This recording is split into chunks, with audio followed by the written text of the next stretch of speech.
지난 주일에는 하나님 나라 역사의 초기부터 곧 야곱과 요셉 같은 족장들 때부터 하나님의 백성이 어떤 태도로 삶과 죽음을 대했는가를 함께 생각하였습니다.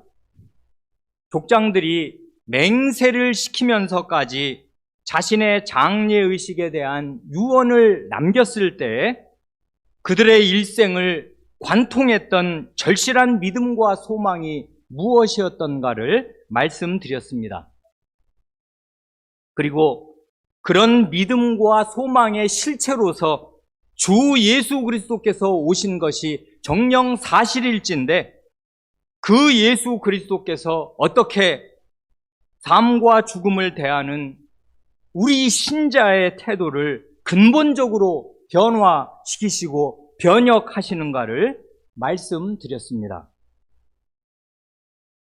지난 주일에 드린 말씀을 기반으로 하여서 오늘은 장례 문화의 구체적인 면들을 그저 몇 가지만 예를 들어 말씀드리려고 합니다. 이미 지난 2016년의 여름 수양회 때 목사와의 대화 시간에 개혁교인의 바람직한 장례 문화가 무엇인가 하는 좋은 질문에 답하면서 장례에 대하여 말씀드린 일이 있습니다. 하지만 벌써 6년 반이 지났고 평일에 모이는 수양회는 온 교우가 다 참석하기 어려운 게 사실이니까 그때 드린 말씀과 중복되는 내용이 있더라도 자유롭게 변용해서 오늘 다시 말씀드리고자 합니다. 먼저 장례 예식의 성격을 단 한마디로 잘라 말한다면은 장례는 이미 세상을 떠난 고인, 곧 죽은 사람을 위한 예식이 전혀 아니고 산 사람, 곧 살아있는 유족 등을 위한 예식입니다. 이 점에서 신자의 장례는 유교 문화의 장례나 제사의식과 완전히 다릅니다. 유교 문화의 장례나 제례, 곧 제사의식의 핵심은 이제는 귀신이 되었다고 믿는 고인의 혼령을 섬기는 것입니다. 곧 고인의 영혼이 귀신이 되어 공중에서 지금 내려다본다고 믿고서 장례를 치르는 것이고 귀신이 된 고인이 자신의 기일, 곧 자기가 죽은 제삿날마다 찾아온다고 믿고서 고인을 위하여 정성스럽게 제사상을 차리는 것입니다. 그러니 유교 문화의 장례나 제례는 한마디로 그들의 믿음을 반영합니다. 문화의 밑바탕에는 신앙 체계가 깔려 있습니다. 그러나 하나님의 말씀이 가르치는 분명한 진리는 사람이 죽으면 몸을 떠난 그 영혼이 잠시라도 이 땅에 머무는 것이 아니고 누가복음 16장의 말씀대로 죽는 그 즉시 천사들에게 받들려 낙원에 들어가든지 아니면 음부에 떨어져서 고통을 당하든지 둘 중에 하나입니다. 누가복음 23장을 보면 주님께서 돌아가시기 직전에 십자가에 함께 달린 한편 강도가 예수여, 당신의 나라에 임하실 때 나를 기억하소서 합니다. 그의 이 말은 겸비한 신앙 고백임에는 틀림이 없습니다마는 그가 예수님을 하나님 나라 왕으로 지금 인정하기에 당신의 나라가 있다고 믿는 것이고 당신의 나라가 올 때에 나를 기억해 주십시오 하고 지금 간곡하게 그 죽는 자리에서 절실한 소원을 아뢰는 것인데 일반적으로 하나님 나라가 임할 때가 언젠가 하는 것에 대한 유대인들의 의식은 희미하였고 대개 역사의 마지막 그날을 생각하였을 뿐입니다. 이 사람도 그 범주에서 크게 벗어난 사람이 아니었을 것임이 틀림없습니다. 그러나 그때 주님께서는 그에게 분명히 말씀하시기를 내가 진실로 내게 이르노니 오늘 내가 나와 함께 낙원에 있으리라 하셨습니다. 그게 오후에 하신 말씀이 틀림이 없는데 그러고 불과 몇 시간 되지 않아서 주님께서 운명하셨고 그 사람도 마찬가지가 되었습니다. 그러니 그날 당일에 바로 몇 시간 뒤에 주님과 그 회심한 강도는 함께 낙원에 들어간 것입니다. 그러니 이미 가장 복된 하늘의 낙원에 들어가 있는 그 사람 자신을 위해서는 이 땅에 남아있는 사람들이 달리 더 해줄 것 자체가 아무것도 없는 것입니다. 그 반대의 운명에 처한 사람을 위하여서도 마찬가지입니다. 이 땅에서 뭘 어떻게 해주어도 죽은 당사자에게는 아무 소용도 없는 것이고 죽은 당사자를 위해서 뭘 해줄 수 있는 가능성 자체가 제로입니다. 이런 성경의 진리를 따라서 웨스트민스터 소요문답 37문의 답은 고백하기를 신자는 죽을 때 그의 영혼은 어떻게 되고 그의 몸은 어떻게 되는가 할 때 신자는 죽을 때 그의 영혼이 완전히 거룩하게 되어 즉시 영광에 들어가고 그의 몸은 여전히 그리스도에게 연합되어 부활할 때까지 무덤에서 쉽니다 하고 말합니다. 그렇다면 장례 예식은 왜 필요한 것입니까? 그건 한마디로 유족과 남은 사람들을 위한 것입니다.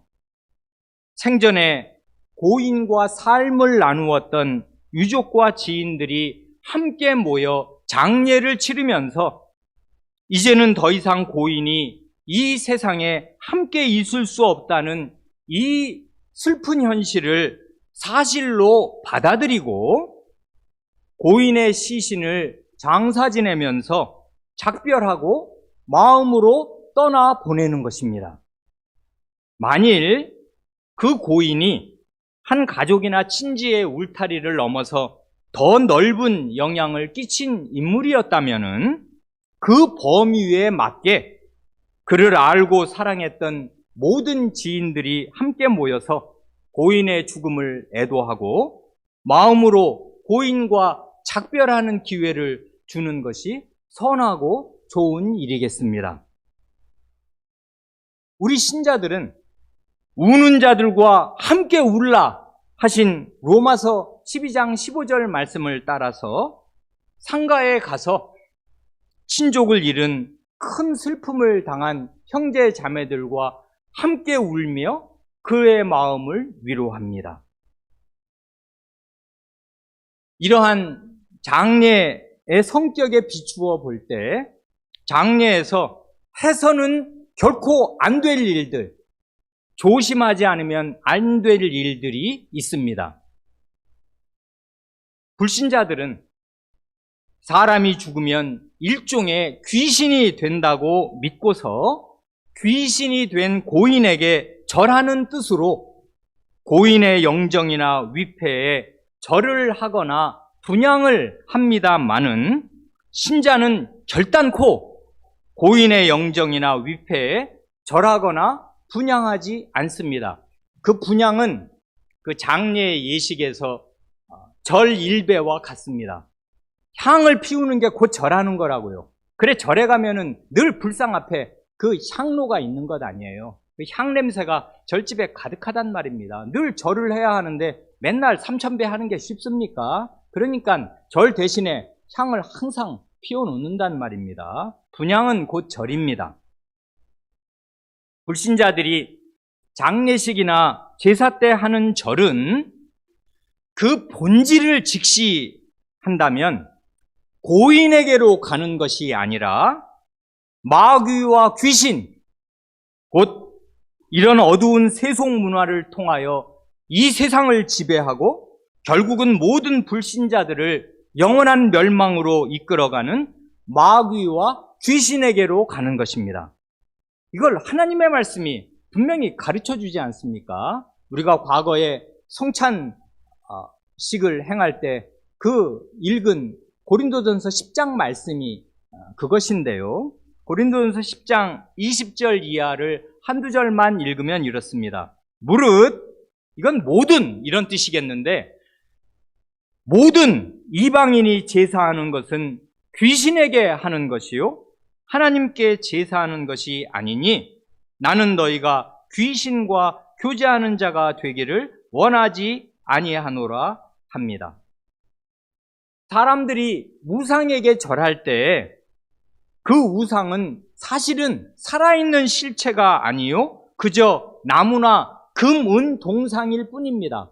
그러니 그건 절을 하든지 말든지 간에 그건 사실은 원래 그냥 성격만 보면 아무것도 아닙니다. 그냥 여기 벽에다 대고 절하는 것과 그냥 공중에 대고 절하는 것과 아무런 차이가 없는 그런 행위이겠습니다만은, 그러나 그렇게 간단한 문제가 아니에요.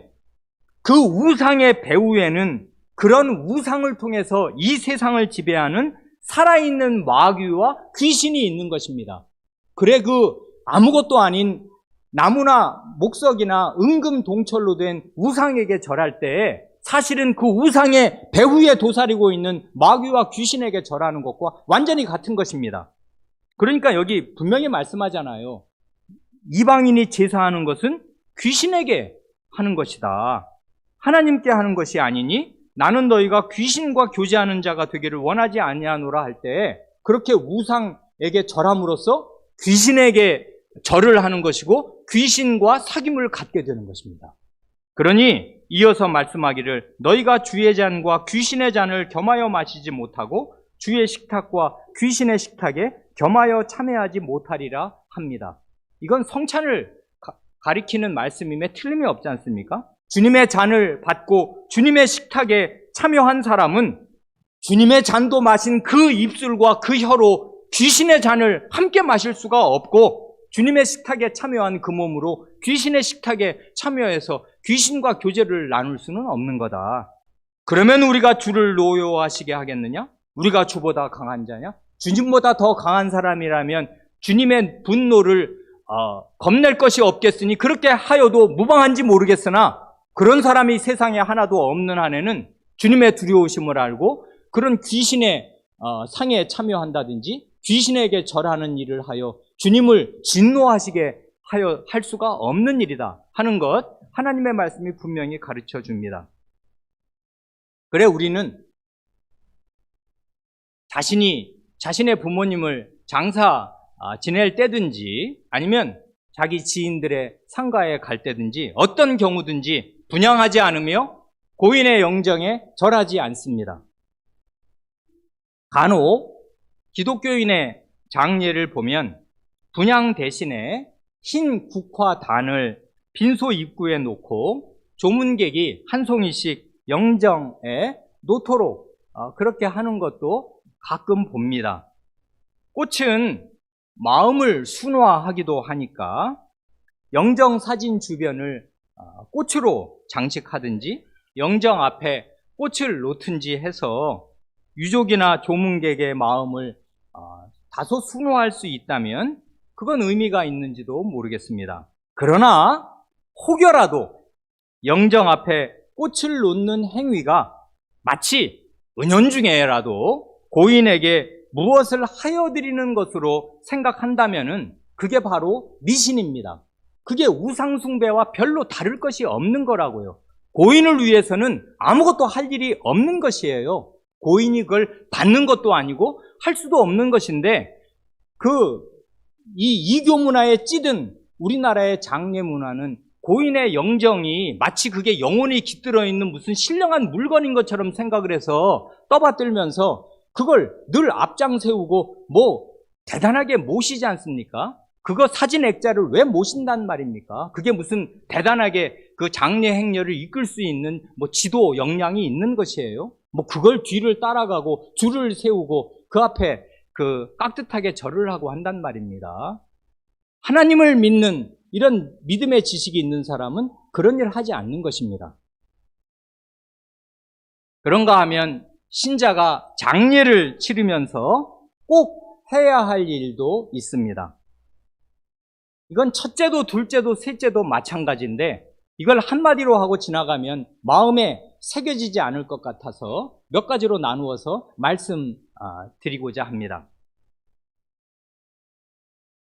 첫째로 장례를 치르는 신자의 가장 중요한 마음가짐은 사람의 생명과 죽음을 홀로 주관하시는 하나님의 절대 주권과 위엄 앞에 겸비한 마음으로 엎드리는 것입니다.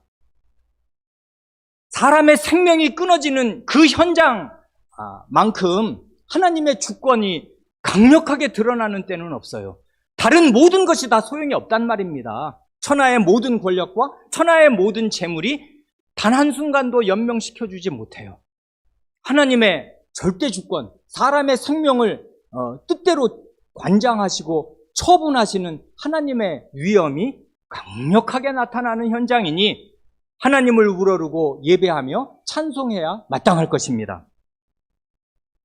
사람이 뜻하지 않은 사고나 질병으로 숨지든지 아니면 평균 수명을 다 누리고 늙어서 눈을 감든지 간에 그것은 우연히 그렇게 되는 것이 아니고 급작스러운 사고로 목숨을 잃었다 해도 그게 사람 보기에는 우연이지만 하나님께도 우연이겠으며 하나님이 깜빡 실수하시는 가운데 신자가 그렇게 졸지에 재앙으로 죽는 것이겠습니까? 아닙니다.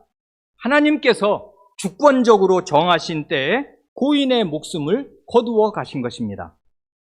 그래 어떤 경우로 장례를 치르든지 간에 이 사람의 목숨을 뜻대로 거두어 가신 주권자 앞에 경배하는 것입니다. 우리 주님 자신의 친히 하신 말씀이 있습니다. 마태복음 10장 28절 말씀에 몸은 죽여도 영혼은 능히 죽이지 못하는 자들을 두려워하지 말고 오직 몸과 영혼을 능히 지옥에 멸하실 수 있는 일을 두려워하라 하십니다. 이건 지금 사람과 하나님을 대비하여 하시는 말씀 아니겠습니까? 사람은 어떤 존재인가 하면 다른 사람의 몸은 죽여도 영혼은 능히 죽이지 못하는 자들입니다. 그런 사람을 두려워할 것이 없습니다. 반면에 두려워할 분이 있는데 몸과 영혼을 능히 지옥에 멸하실 수 있는 그분을 두려워해야 마땅합니다. 사람을 의식하고 사람을 인식한다면 그보다 100배, 1000배나 더 하나님을 의식해야 마땅합니다. 그 사람을 낙원에 드릴 것인가 영원히 지옥에 던져 멸할 것인가 하는 결정권이 오직 하나님께 있습니다. 고인이 생전에 믿음을 고백하고 믿음으로 내내 살다가 잠들었다면은 사별의 큰 슬픔 가운데에서도 우리는 마음에 큰 위로를 받을 것입니다. 이것만큼 신자 자식에게 좋은 유산도 없을 것입니다. 장례를 치르면서도 슬프지만 울면서 기뻐하고 나는 이분과 더 함께 이 세상에서 살 수 있는 복은 못 누릴지 몰라도 이 고인 자신은 주님의 품 안에서 모든 수고를 벗고 모든 눈물과 모든 고통을 다 벗어버리고서 편히 안식하시고 쉬시겠구나 하는 사실을 마음에 믿을 수 있으니까 마음에 큰 위로를 받습니다. 반대로 고인이 불신자로 살다가 죽었거나 혹은 구원 얻는 믿음을 분명히 나타내지 못한 채로 알 수 없는 상태로 죽었을 때에는 고인의 영원한 운명에 대해서 이렇다 저렇다 함부로 속단하지 말고 모든 판단과 결정을 잠잠히 하나님의 손에 맡기는 것입니다. 왜냐하면 내가 그 고인을 아무리 끔찍하게 사랑한다고 하여도 나의 사랑은 사랑 그 자체이신 하나님의 사랑에 1000분의 1, 10,000분의 1도 되지 못할 것임이 분명합니다. 그 사실을 인정해야 합니다. 그러므로 하나님께서 완전한 공의와 완전한 사랑 가운데에서 고인의 운명을 당신의 뜻대로 선악간에 결정하실 줄을 믿고서 그 하나님의 손에 온전히 맡기고 나로서는 모르는 것은 모르는 것이다 하고 판단을 유보하는 것입니다. 고인의 영원한 운명에 대하여 속단하지 말아야 하는 이유는 고인이 생전에 단 한마디라도 믿으면 능히 구원을 얻을 복음의 말씀을 들은 적이 있는지 없는지 나로서는 다 알 재주가 없고 죽기 직전까지 1분, 10분 전까지 그의 영혼 가장 깊은 곳에서 과연 무슨 일이 일어났는지 사람으로서는 다 알 수가 없기에 그의 영원한 운명에 대해서 속단할 수 없는 것입니다. 십자가에 달렸던 한평 강도, 구원받은 그 강도를 한번 생각해 보세요. 그는 극형에 처해진 흉악범이니까 나쁜 짓을 많이도 한 사람임에 틀림이 없을 것이고 사형이 집행되던 그 시간까지 믿음의 증거라고는 없던 사람이었습니다. 그래 그의 부모든 고향 사람이든 그를 아는 모든 사람 가운데 그가 구원 얻을 만한 사람이라고 낙원에 아브라함의 품에 안길 사람이라고 생각한 사람은 아무도 없었을 것입니다. 그러나 모든 사람의 예상과 달리 그는 숨지기 직전에 아마 몇 시간도 안 됐을 그 막차를 타고서 극적으로 회심하였습니다. 그가 구원을 얻은 것은 그의 바로 옆에 그리스도, 구원자 그리스도께서 계셨기 때문이고 그의 말을 들어주시고 그에게 구원을 확언하여 주셨기 때문이겠는데 그러나 본질을 생각하자면 그리스도의 말씀이 있는 곳에 그리스도 자신이 계시는 것 아닙니까? 그러니 부모님이나 형제자매나 친지 가운데에 불신자가 있다면은 그분을 위하여 힘써 기도하시고 말로든 정성을 담은 편지로든 그리스도의 말씀을 힘써 전해 주시기 바랍니다. 그게 식구된 의무 아니에요. 그래 그 말 가운데 나의 온 영혼과 생명을 담아 하는 그 중요한 말 가운데 한마디라도 하나님께서 써주셔서 그의 영혼 가장 깊은 곳을 열어주시고 그 말씀을 믿게 하여 주시면 다른 사람은 그 사람이 죽기 전까지 어떤 증거도 나타낸 일이 없으니까 그 사람이 하나님 믿고 죽었는지 안 믿고 죽었는지 사람은 알 도리가 없는 것이겠습니다마는 하나님께서는 은혜로 그를 구원하여 주시려면 구원하여 주실 수 있는 것입니다. 그게 십자가에 달린 이름도 모르는 그 강도는 구원받은 그 강도는 성경에 기록이 되었으니까 우리가 그 사람이 구원받은 사람인 걸 아는 것이지 모든 사람의 운명이 성경에 기록되는 거 아니지 않습니까?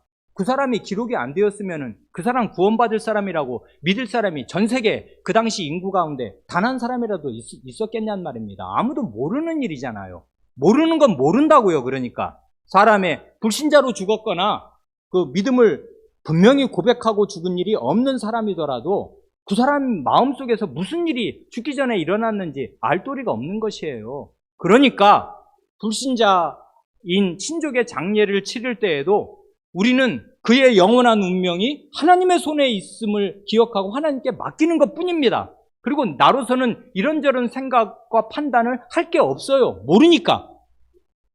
그러니 장례식장에서 하나님의 주권을 인정하고서 하나님께 경배하고 나는 아무것도 모르는 풀잎 같은 피조물인 사실을 기억하고 하나님 앞에 엎드리는 것입니다.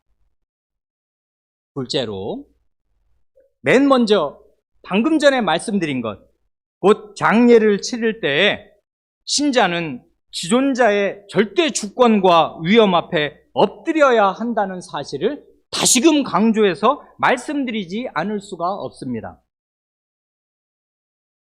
왜냐하면 흔히 예식을 치를 때 가장 홀대받고 가장 무시받는 분이 하나님이신 경우가 많기에 그렇습니다. 결혼해 본 사람은 알 것이고 장례를 치러 본 사람은 알 것입니다. 혼인식에서 하나님은 실제로 신랑 신부나 혼주 측의 그 머리 의식 가운데 하객 한 사람의 대접만큼도 못 받게 되기가 얼마나 쉬운지 모릅니다. 또한 장례식에서 하나님은 사실상 상주의 의식 가운데 조문객 한 사람만큼의 예우도 못 받게 되기가 대단히 쉽습니다. 왜냐하면 이게 다 내가 치르는, 내가 준비해서 치러야 할 예식이다 보니까 예식을 치르느라고 정신이 없게 되기가 십상입니다. 그래 손님을 맞는 것, 음식을 대접하는 것 등등의 마음을 쓰느라 가장 중요한 하나님은 많은 경우에 뒷전으로 밀려납니다. 게다가 이 세상 문화와 세상 정신의 핵심인 육신의 정욕과 안목의 정욕과 이생의 자랑이 장례식장에도 살아 움직입니다. 아니, 도배됩니다. 장례는 사람이 죽어서 그의 영원한 운명이 하나님 앞에 양단 간에 결정되는 그 두렵고 엄숙한 사실을 마주대야 하는 자리인데 그때에도 육신의 정욕이 활동합니다. 그동안 내가 여러 사람들에게 뿌린 조의금이 얼마나 돌아왔나? 안목의 정욕이 활동됩니다. 얼마나 많은 조문객이 우리 장례에 왔냐? 그 사람, 와야 될 그 사람이 왔냐, 안 왔냐? 그리고 얼마나 얼마나 높은 사람이 우리 집에 조문을 왔냐? 그것이 그 사람의 위로를 결정한다고요. 많은 경우에.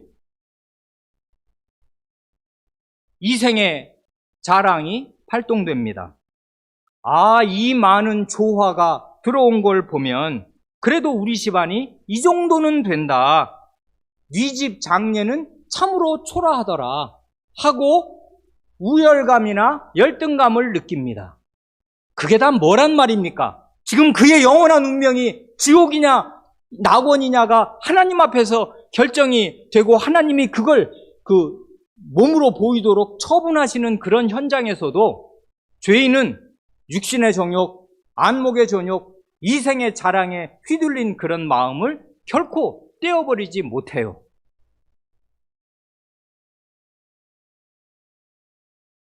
내 부모님이 돌아가셔서 영원한 지옥에 떨어졌다든지 적어도 낙원에 들어간 아무런 증거가 없는 채로 돌아가셨다면은 전 국민이 조문을 온다 한들 그게 무슨 위로가 되며 대통령을 위시한 산부 요인이 다 현장 조문을 온다 한들 그게 무슨 대수겠습니까? 그게 무슨 위로가 된단 말입니까? 그런데 이 현세에 속한 정신은 그런 데서 위로를 찾아요. 그런 게 자기 마음에 위안이 된단 말입니다. 그게 믿는 사람의 심상이겠습니까? 아닙니다. 믿는 사람 그렇게 생각할 수 없어요. 하나님 한 분의 처분, 하나님 한 분의 결정, 그 높으신 하나님이 지금 내 앞에 살아계셔서 너 어떻게 살래? 하고 장례식장에서 엄습히 물으시는 그 질문에 대답하는 사람으로 현비 꿇어 엎드리는 것밖에 장례를 치를 때 뭐 더 할 게 있단 말입니까? 장례식은 생사가 갈리는 엄숙한 현장에서 생사의 주인이신 하나님께서 무한한 경외의 대상으로 홀로 경배를 받으셔야 마땅한 자리이고, 모든 육체는 풀과 같고 그 모든 영광은 풀의 꽃과 같으니 풀은 마르고 꽃은 떨어지되 오직 주님의 말씀은 세세토록 있다는 사실을 골수에 새기는 자리가 되어야 마땅합니다. 장례식장 가보면 그게 분명해지는 것 아니에요. 모든 육체는 풀잎입니다. 그리고 그가 생전에 누렸던 모든 영광은 풀꽃의 영광에 불과합니다. 그래, 해가 나면 풀은 마르고 꽃은 떨어질 것입니다. 그러나 주님 자신과 주님의 말씀은 영원토록 세세토록 강력한 능력을 발휘하면서 구원할 자를 구원하시고 멸망시킬 자를 멸망에 쳐넣으시면서 영원히 서 있겠습니다. 그러니 장례식장에서 주님과 주님의 말씀이 찬송을 받으셔야 마땅합니다. 여기에 온 마음을 기울이는 거라고요. 신자는 장례를 치를 때 다른 이런 거 저런 거 마음 쓸 겨를이 없이 거기에 마음을 집중하는 것입니다. 셋째로, 장례 예식에서 하나님과 하나님의 말씀이 지극히 존중받아야 한다는 사실을 구체적으로 적용해서 한 가지만 말씀드리겠습니다. 우리나라는 대개 3일장을 치르는데, 만일 내 부모님이 금요일이나 토요일에 돌아가시면 어떻게 해야 하는 것입니까?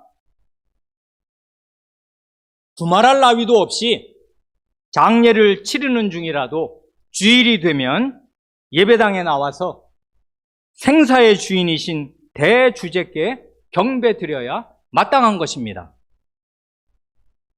아니, 조문객들이 오는데 상가에 빈소에 상주가 없으면 이거 큰 결례 아니냐, 그렇게 생각하시겠습니까? 주일에는 하나님께 예배드립니다 하는 안내문을 빈소에 붙여놓으면 될 것입니다. 그 풀잎 같은 사람들을 접대하는 것은 크게 여기면서 하나님 자신의 말씀, 영원한 하나님의 사계명을 어겨가면서 하나님께 드려야 마땅한 예배를 삭감한다면은, 그는, 신자라 하는 그는 실제로 사람을 의지하고 사는 사람입니까? 하나님을 의지하고 사는 사람입니까?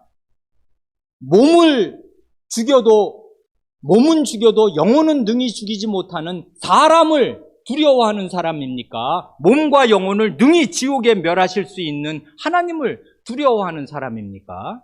그의 의식에 사람이 더 큽니까? 하나님이 더 큽니까? 그의 믿음은 무엇입니까? 안식일을 기억하여 거룩히 지키라 하시는 제4계명이 내 아버지와 어머니를 공경하라 하시는 5계명보다 앞서 나오는 계명 아닙니까? 1, 2, 3, 4계명은 직접적으로 하나님을 상대하는 계명이라고요. 그리고 나서야 사람을 상대하는 계명이 차후에 나오는 것입니다. 안식일을 기억하여 거룩히 지키라 하는 계명을 어기면서 부모의 시신을 위한다는 게, 그게 부모를 위하는 일이 됩니까? 자기 체면을 위하는 것 아닙니까? 사람의 눈을 두려워하는 것 아닙니까? 사람을 의지하고 사는 것 아닙니까? 그리고 주일이야말로 죽음에서 부활하신 주님과 주님께서 가지고 오신 그의 빛나는 영원한 생명을 기억하고 찬송하는 날 아니에요. 죽음과 상극에 있는 날, 죽음을 이긴 날, 죽음을 정복한 날, 그런 세계를 활짝 열어보인 그날, 부활하신 주님께서 인류 역사상 아무도 해결할 수 없었던 최대의 난제인 죽음의 문제를 완전히 해결하시고 영원한 생명으로 들어가는 길을 활짝 열어놓으신 사실을 기억하고 기리면서, 그 사실을, 이 복되고 이 찬란하고 이 기쁜 사실을 예배 행위로 만천하에 선언하고 증언하는 복되고 복된 날이 주일입니다. 이 복된 진리를 아는 사람과 증언할 사람이 온 천지에 교회와 신자밖에 없는데, 그런 신자가 주일에 하나님의 계명과 교회를 떠나서 장례식장에 가 있다면 그게 어떻게 믿음으로 사는 것이며, 그렇게 해서 어떻게 하나님의 나라, 하나님 나라의 문화가 이 땅에 수립될 수가 있겠습니까? 그래, 오늘 본문으로 읽은 그 누가복음 9장 57절 이하의 말씀이 이런 진리를 명명백백하게 가르쳐 주는 것 아닙니까? 누가복음에서 누가복음 9장이 얼마나 중요한 위치에 있는가를 먼저 생각해 보세요. 그리스도께서 12사도를 각처에 파송하시면서 하나님 나라의 능력을 나타내시고 하나님 나라의 복음을 전하십니다. 그리고 돌아온 제자들을 상대로 너희는 나를 누구라 하느냐 하면서 구원 얻을 신앙 고백을, 그 위에 교회가 세워질 신앙 고백을 받으십니다. 그리고 나서 결정적으로 이 구원을 이루어야 하는데 필수적인 것이 이 죄 문제를 해결하기 위해서 자신이 죽고 고난을 받아야 한다는 사실을 누가복음에서 비로소 처음 이제 그때 말씀하십니다마는, 제자들이 그 말씀을 두어 번이나 그 말씀을 누가복음 9장에서 하시는데 제자들이 알아듣지 못합니다. 그래 그리스도께서 모습이 변형되신 산으로 세 제자를 데리고 올라가셔서 자신의 신성의 영광, 그러나 그리스도로서 어떻게 고난을 받아야 할 것을 동시에 가르쳐 주시는 그 죽어도 잊지 못할 그 신성의 영광스러운 장면을 보여주십니다. 그리고 나서 이 57절 이하의 말씀이 나오는 거라고요. 이런 중대한 일들이, 그러니까 그러고 나서 누가복음 9장 51절에서부터 이제 예루살렘으로 가시기로 굳게 결심합니다. 죽음의 길을 이제 적극적으로 내디디시는 마지막 행보를 이제 하시는 게 누가복음 9장이라는 말입니다. 바로 그 자리, 그리스도의 영광, 하나님의 아드님으로서의 신성과 영광과 하실 일과 구원의 모든 경륜이 밝히 드러난 그런 때에 세 사람이 제자 잡지 못함을 보입니다. 확률로 따지면 세 사람이 다 주님께로 나아오는데 결국은 주님의 참된 제자가 되지 못합니다. 거기 보면 오늘 읽은 본문이 그거지 않습니까? 한 사람이 57절에 길 가실 때 어떤 사람이 이 길은 예루살렘을 향하여 가시는 길입니다. 구원을 이루시러 죽으러 가시는 그 길입니다. 그 길에 어떤 사람이 여짜오되 어디로 가시든지 나는 따르리이다 합니다. 대단한 신앙 고백 아니겠습니까? 이거 마태복음 8장의 병행꾼을 보면 이 사람 서기관입니다. 이건 놀라 자빠질 일이라고요. 바리새인이라고요, 이 사람. 그러니까 원래는 바리새인들이 예수님을 죽이려고 했고 실제로 그 모의가 성사가 되어서 예수님을 잡아 죽이는 건데 그 원수 진영에 속한 그 서기관이면 이 사람은 성경 박사란 말입니다. 성경학 박사입니다. 그런 사람이 자기 진영을 떠나서 예수님 앞에 나와서 어디로 가시든 간에 나는 따르겠습니다. 나 제자로 삼아 주시고 곁에 가까이 두어 두십시오. 이런 신앙 고백을 한 거란 말입니다. 이러면 요즘 교회 같으면 어떻게 하겠어요? 어이씨구나 하고서 어서 오십시오. 등록하시죠. 당장 환영할 거 아닙니까? 그러나 그의 마음을 꿰뚫어 보신 주님께서 하신 말씀이 여우도 굴이 있고 공중에 새도 집이 있으되 인자는 머리 둘 곳이 없도다 하십니다. 뭔 말씀을 하시는 것입니까? 네가 나를 좇으려는 이유는 요즘 교인들이 많은 경우에 교회 나오는 그 이유와 똑같구나. 현세적인 복을 네가 바라는구나. 나의 제자가 되면은 한 자리 할 것이고 아주 권세와 큰 영광을 누릴 것을 예상하니까 네가 제대로 판단을 하고서 나를 따르겠다고 하는 것인지 모르겠지만 너의 그 현세적인 욕구는 결코 성사되지 못할 것이다. 나는 여우만도 못한 처지이고 새만도 못하다. 정처 없이 동가식 서가숙하는 그런 걸로 평생 전국을 돌아다니다가 이 세상에 속하지 않은 사람으로 세상에서 버림받고 죽어야 할 존재로 그 길을 지금 걷고 있는데 나를 따른다? 그 정신으로 나를 따르겠는가? 그게 나의 제자가 될 수 있는 믿음이겠는가? 이건 완연한 거부의 말씀이라고요. 너는 헛된 마음으로 나를 따른다고 하고 헛된 마음으로 나를 믿는다고 하는데 그런 건 어림도 없는 것이다. 물리치실 거란 말입니다. 다음 사람이 오늘 우리의 주제 장례에 관한 문제로 주님께 합당치 않음을 드러내었습니다. 또 다른 사람에게 이르되 나를 따르라 하십니다. 이런 주님의 음성을 듣고 순종하는 것이 그의 구원 아닙니까? 아니 주님이 어떤 사람을 딱 지목해서 나를 따르라 팔로우 미 하시면은 아멘 하고 주님을 따르면 그게 그의 구원이고 영원한 생명으로 가는 길이잖아요. 주님의 초청을 받았고 이게 바로 부르심이잖아요. 부르심을 받았으니 주님을 따르면 되는 것인데 조건을 내겁니다. 뭡니까? 나로 먼저 가서 내 아버지를 장사하게 하옵소서 합니다. 아버지는 세상에 한 분밖에 없고 나를 낳아 길러주신 내 육신의 아버지가 돌아가셨으면 장례 치러야지. 그럼 아들이 장례 안 치릅니까? 어쩝니까? 주님의 말씀을 들어보세요. 죽은 자들로 자기의 죽은 자들을 장사하게 하고 너는 가서 하나님의 나라를 전파하라 하십니다. 마태복음의 병행구를 보면 죽은 자들로 그들의 죽은 자를 장사하게 하고 너는 나를 따르라 하십니다. 그러니까 누가복음에 너는 나를 따르라와 마태복음에 너는 나를 따르라가 두 번 앞뒤로 그에게 울려 퍼집니다. 나를 따르라 하시는데 따를 이유로 제시하시는 말씀이 뭐예요? 죽은 자들을 장사하게 하라 하십니다. 이건 또 뭔 말입니까? 시체가 어떻게 시체를 장사 지냅니까? 예수님의 눈으로 보실 때 예수님을 따르지 않는 불신자들, 하나님의 백성이라는 명색을 갖추고 있으나 실제로 예수님을 믿지 않고 예수님을 따르지 않는 사람들은 시체입니다. 죽은 사람이라고요. 그러니 너희 집안 식구들 중에서도 죽은 사람들 많이 있지 않냐? 죽어있는 사람들, 영혼이 죽은 사람들, 그리고 영혼의 멸망으로 갈 그 사람들이 장례가 그렇게 중요하면 장례 치르게 하여라.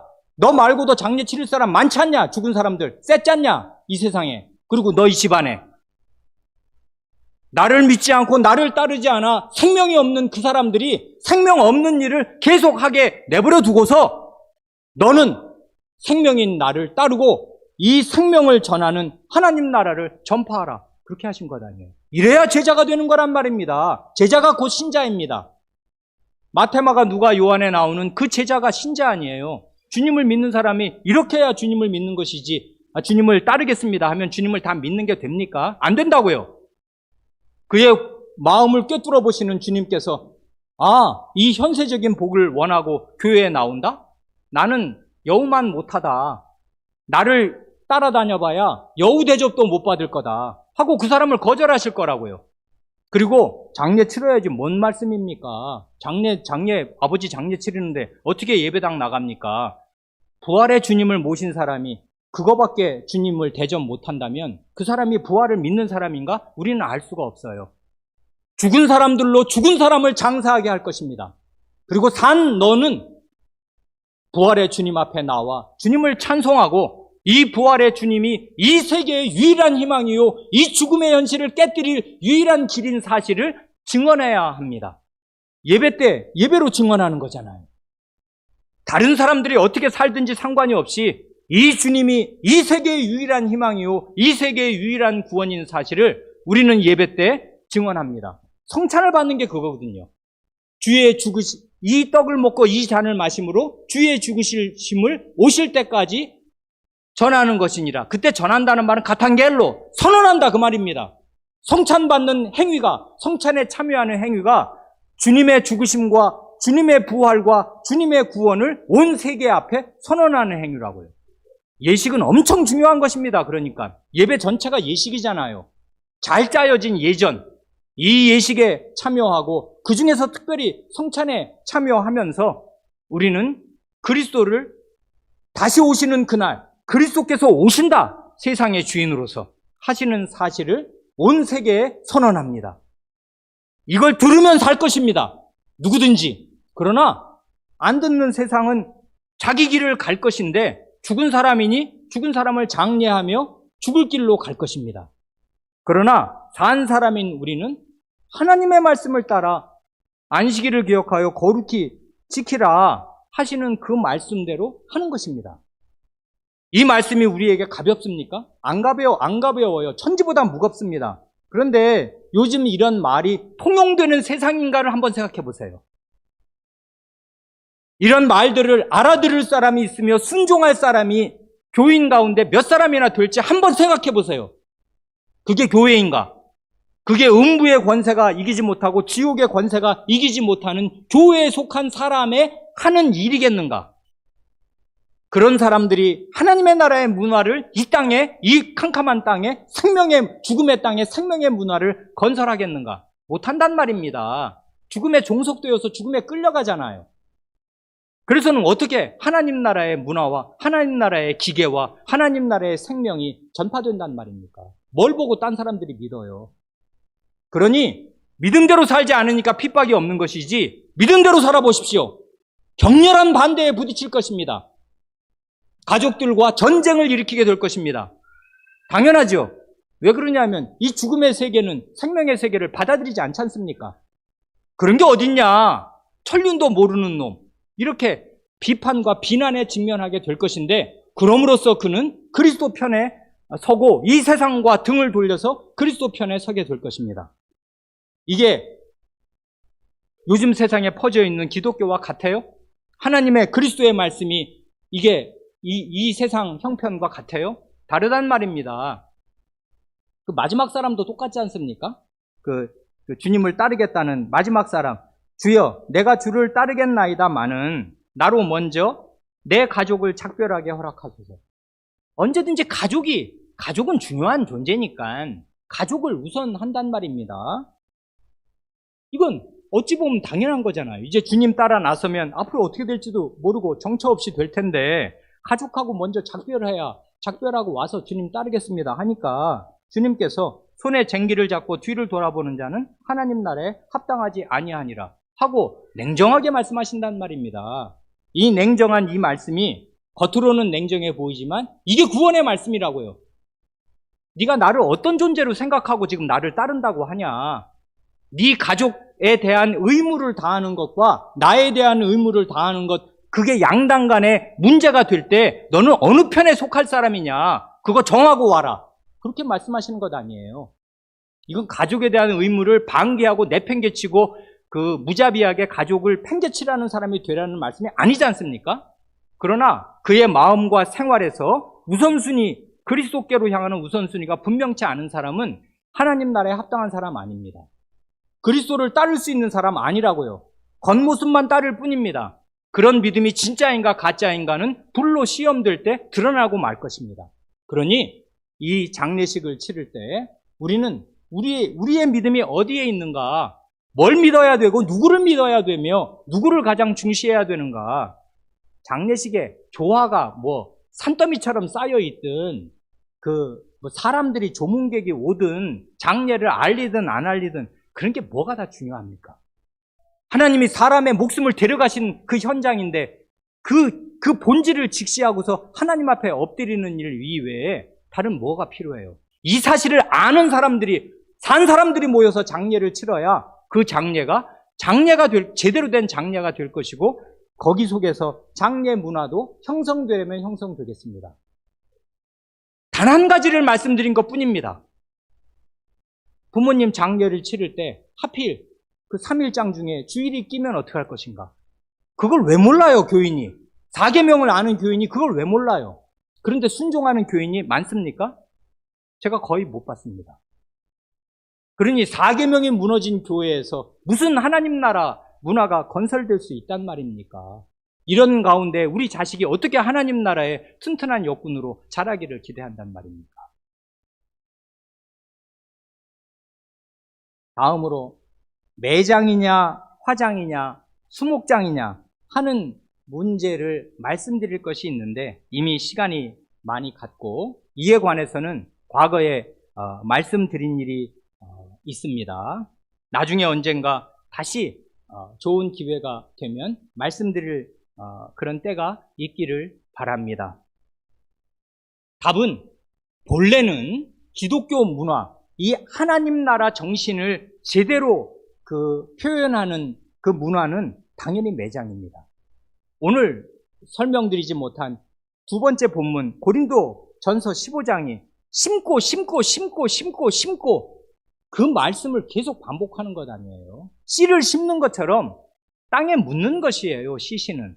그게 100년, 200년이 지나서 썩어서 화장을 하나 뭘 어떻게 하나 다 결국은 똑같이 되는 건 다 우리가 압니다만은, 그러든 어쨌든 간에 시신을 처리하는 방식이지 않습니까? 이건 문화라고요. 문화. 이 문화는 정신을 담고 내용을 담는 것인데, 그 담아야 할 내용을 생각하면 몸의 부활을 믿는 사람들은 그 몸을 땅에 심는 그 매장, 안장이 가장 성경적인 것입니다만은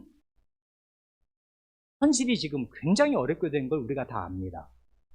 화장은 이건 불교의 신앙을 완전히 잘 반영하는 너무나 불교에 딱 맞는 일입니다. 일체개공, 공즉시색, 색즉시공이니까 눈에 보이는 이건 다 헛개비다. 아무것도 원래 없는 거다. 하고서 이 껍데기일 뿐인 이 육체 활활 태워버리는 거. 이게 불교의 그 신앙을 가장 잘 보여주는 문화 형식이니까 화장은 이게 불교 형식이란 말입니다. 수목장은 이건 완연한 도교, 자연으로 돌아간다. 인간은 나무와 뭐가 다르냐? 나무에 그 양분을 공급하는 나무 한 그루처럼 나무를 살게 해주고 순환하는 거지. 세계 기술은 좋으나 세계관은 형편없는 영화 아바타가 보여주는 그 물활론, 정령숭배, 나무가 살아있다 이거 아닙니까? 나도 나무의 일부지 별거냐 사람이. 이런 식의 도교의 세계관이 가장 잘 보여주는 게 수목장 같은 것입니다. 그러니 신앙이 들어있어요. 그리고 이 신앙에 맞는 형식을 찾아가는 것인데, 매장을 강력하게 말하기가 대단히 어려운, 땅이 없으니까. 없어요. 매장을 하려야 할 곳이 없어요, 수도권에. 이렇게 된 때에 이거 어떡할 거냐 하는 큰 문제가 남아 있습니다. 그건 나중에 기도가 될 때 말씀드릴 수 있기를 바랍니다. 기도드리시겠습니다.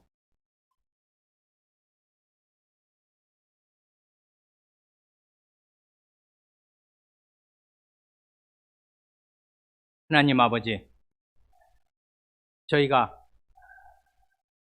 사는 날 동안에는 하나님을 위하여, 주 예수 그리스도를 위하여 일할 것이 있고 선한 열매를 맺을 기회가 주어지며 교회의 유익을 위하여 힘써 기도하고 섬길 가능성이 있지만은, 저희의 목숨을 거두어 가시는 그때에는 이 모든 수고와 고통과 모든 일을 다 그치고 주님 품에 쉬게 되는 줄을 믿습니다. 이 신자가 신자로서 불신자든 다른 신자이든 그의 장례를 치를 때 어떻게 하나님 말씀에 맞게 행하여야 하는지를 그저 잠시 한두 가지만 생각하여 싸웁니다.